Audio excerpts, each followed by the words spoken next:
सुंदर, अप्रतिम, मनमोहक सौभाग्य अलंकार मंगळसूत्र महोत्सव 100% जीएसटी फ्री. मयूर अलंकार, सराफ बाजार आणि गंगापूर रोड, नाशिक. ताज्या बातम्यांसाठी नाशिक न्यूजच्या YouTube चॅनलला सबस्क्राईब करा आणि बेल आयकॉनला प्रेस करा.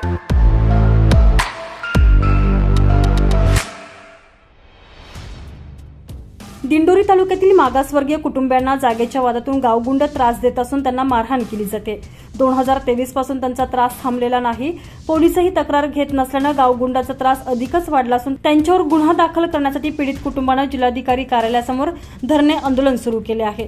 तळेगाव येथील मागासवर्गीय कुटुंबाला मारहाण करून त्यांना गावाबाहेर काढण्याचा प्रयत्न गावगुंडांकडून केला जात आहे. पोलिसही गावगुंडांचीच बाजू घेत असल्याचा आरोप आंदोलनकर्त्यांकडून करण्यात आलेला आहे. या ठिकाणी अखिल भारतीय दलित अधिकार आंदोलनाच्या वतीने आम्ही तळेगाव दिंडोरी मधल्या साठे कुटुंबियांना न्याय मिळावा म्हणून धरणे आंदोलनाला बसलेलो आहोत.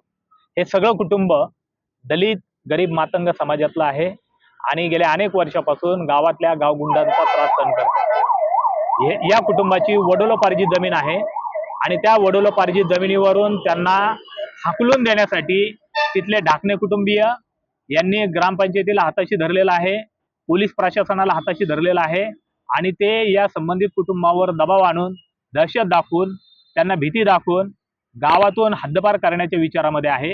या संदर्भामध्ये गेल्या 15 दिवसापासून आम्ही या ठिकाणी धरणे आंदोलनाला बसलेलो आहोत.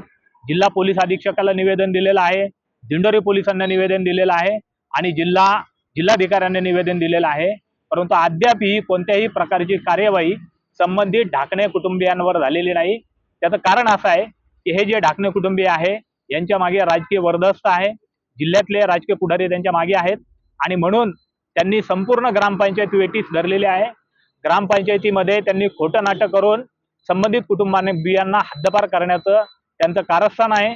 त्यांना भीती दाखवणं, दमदाटी करणं, ॲट्रॉसिटीची कंप्लेंट तक्रार दाखल केल्यानंतर लगेच दाखल करणं गरजेचं आहे. असं असताना सुद्धा दिंडोरी पोलीस ॲट्रॉसिटीची कंप्लेंट दाखल न करता संबंधित कुटुंबियांना सातत्याने धमकावण्याचा प्रयत्न करत आहे. आम्ही दिंडोरी पोलिसांचा निषेध करतो, जिल्हा पोलीस अधीक्षकांचा निषेध करतो आणि जिल्हाधिकाऱ्यांचा सुद्धा निषेध करतो.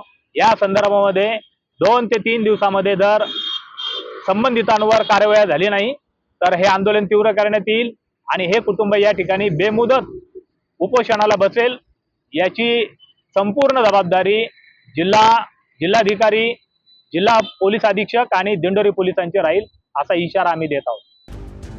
दरम्यान या घटनेचा अखिल भारतीय दलित अधिकार आंदोलन संघटनेनं निषेध करत संबंधितांवर गुन्हा दाखल करण्याची मागणी केली आहे. जिल्हाधिकाऱ्यांना दिलेल्या निवेदनावर संघटनेचे राज्य सचिव महादेव खुडे, सहसचिव राजू देसले, मनोहर पगारे आदींच्या स्वाक्षऱ्या आहेत. संजय परमार, नाशिक न्यूज, नाशिक.